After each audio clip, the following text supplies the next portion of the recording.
Mateus capítulo 17. A transfiguração.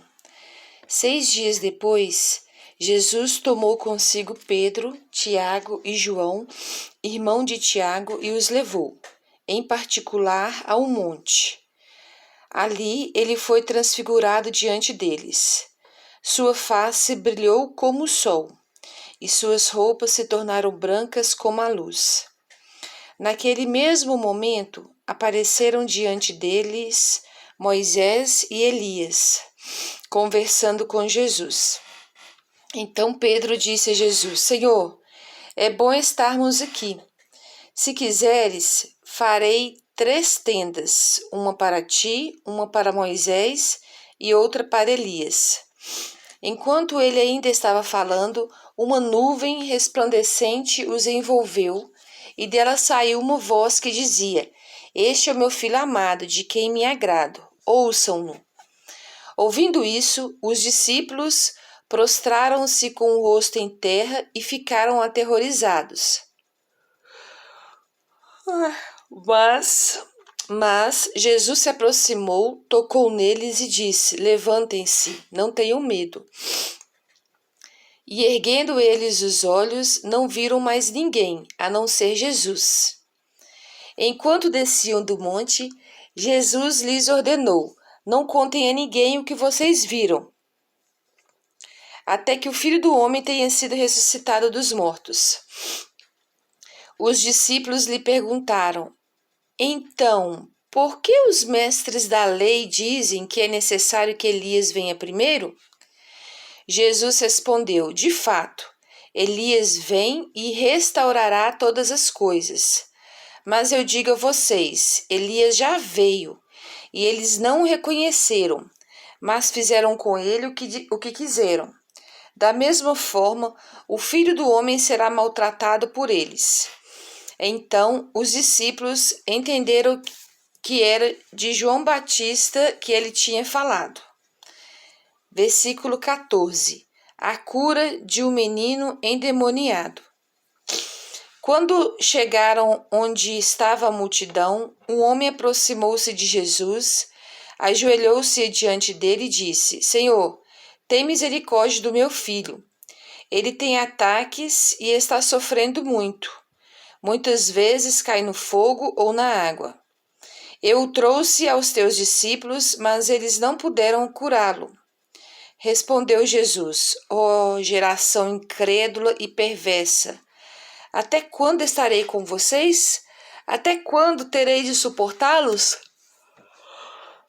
Tragam-me o menino. Jesus repreendeu o demônio.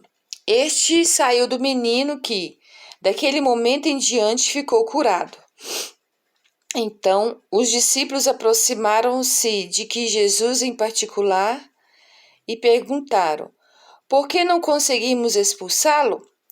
Ele respondeu: Porque a fé que vocês têm é pequena.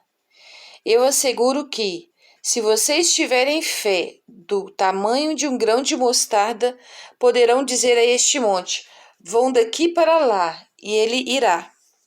Nada será impossível para vocês. Mas essa espécie só sai pela oração e pelo jejum.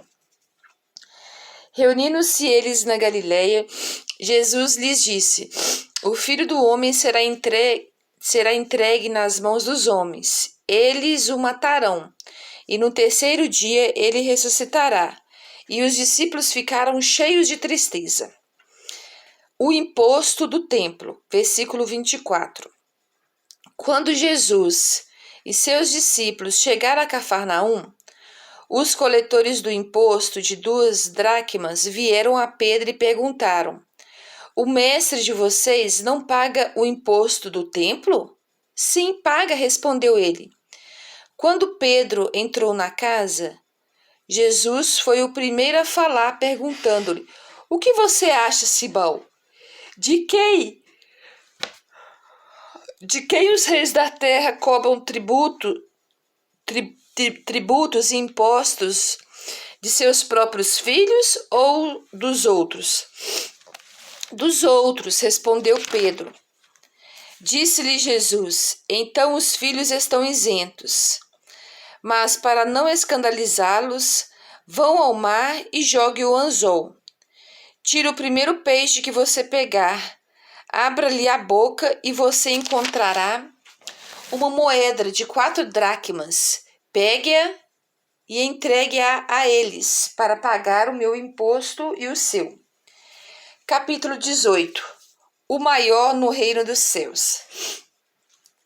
Naquele momento, os discípulos chegaram a Jesus e perguntaram: quem é o maior no reino dos céus? Chamando uma criança, colocou-a no meio deles e disse: eu asseguro que, a não ser que vocês se convertam e se tornem como crianças, jamais entrarão no reino dos céus. Portanto, quem se faz humilde como esta criança, este é o maior no reino dos céus. Quem recebe uma destas crianças em meu nome está me recebendo. Mas, se alguém fizer cair no pecado um destes pequeninos que crê em mim, melhor lhe seria amarrar uma pedra de moinho no pescoço e se afogar nas profundezas do mar. Ai do mundo por causa das coisas que fizeram cair no pecado. É inevitável que tais coisas aconteçam, mas ai daquele por meio de quem elas acontecem. Se a sua mão ou o seu pé o fizerem tropeçar, corte-os e jogue-os fora. É melhor entrar na vida mutilado ou aleijado do que, tendo as 2 mãos ou os 2 pés, ser lançado no fogo eterno. E, se o seu olho o fizer tropeçar, arranque-o e jogue-o fora. É melhor entrar na vida com um só olho do que, tendo os 2 olhos, ser lançado no fogo do inferno. Versículo 10. A parábola da ovelha perdida. Cuidado para não desprezarem um só destes pequeninos, pois eu digo que os anjos deles estão nos céus, estão sempre vendo a face de meu Pai Celeste. O Filho do Homem veio para salvar o que se havia perdido. O que vocês acham? O que acham vocês? Se alguém possui 100 ovelhas e uma delas se perde, não deixará as 99 nos montes, indo procurar a que se perdeu? E se conseguir encontrá-la, garanto que ele ficará mais contente com aquela ovelha do que as 99 que não se perderam. Da mesma forma, o Pai de vocês que está nos céus não quer que nenhum destes pequeninos se perca. Versículo 15. Como tratar a ofensa de um irmão? Se o seu irmão pecar contra você, vá a sós com ele, mostre-lhe o erro. Se ele ouvir, você ganhou o seu irmão. Mas, se ele não ouvir, leve consigo mais um ou dois outros, de modo que qualquer acusação seja confirmada pelo depoimento de 2 ou 3 testemunhas. Se ele se recusar a ouvi-los, conte à igreja. E se ele se recusar a ouvir também a igreja, trate-o como pagão ou publicano. Diga a verdade, tudo que vocês ligarem na terra terá sido ligado no céu, e tudo que vocês desligarem da terra terá sido desligado no céu. Também digo que, se 2 de vocês concordarem na terra em qualquer assunto sobre o qual pedirem, isso será feito a vocês por meu Pai que está nos céus. Pois onde se reunirem 2 ou 3 em meu nome, ali eu estou no meio deles. A parábola do servo impiedoso. Então Pedro aproximou-se de Jesus e perguntou: Senhor, quantas vezes deverei perdoar a meu irmão quando ele pecar contra mim? Até 7 vezes? Jesus respondeu: eu digo a você, não até 7, mas até 70 vezes 7. Por isso, o reino dos céus é como o rei. Quando começou o acerto, foi trazido à sua presença um que lhe devia uma enorme quantidade de prata. Como não tinha condições de pagar, o Senhor ordenou que ele, sua mulher, seus filhos e tudo que ele possuía fossem vendidos para pagar a dívida. O servo prostrou-se diante dele e lhe implorou: Tem paciência comigo e eu te pagarei tudo. O senhor daquele servo teve compaixão dele, cancelou a dívida e o deixou ir. Mas, quando aquele servo saiu, encontrou um de seus conservos, que lhe devia 100 denários. Agarrou-o e o começou a sufocá-lo, dizendo: Pague-me o que me deve. Então o seu conservo caiu de joelhos e implorou-lhe: Tenha paciência comigo, e eu pagarei a você. Mas ele não quis. Antes saiu e mandou lançá-lo na prisão, até que pagasse a dívida. Quando os outros servos, companheiros dele, viram o que havia acontecido, ficaram muito tristes e foram contar ao seu senhor tudo o que havia acontecido. Então o senhor chamou o servo e disse: Servo mau, cancelei toda a sua dívida porque você me implorou.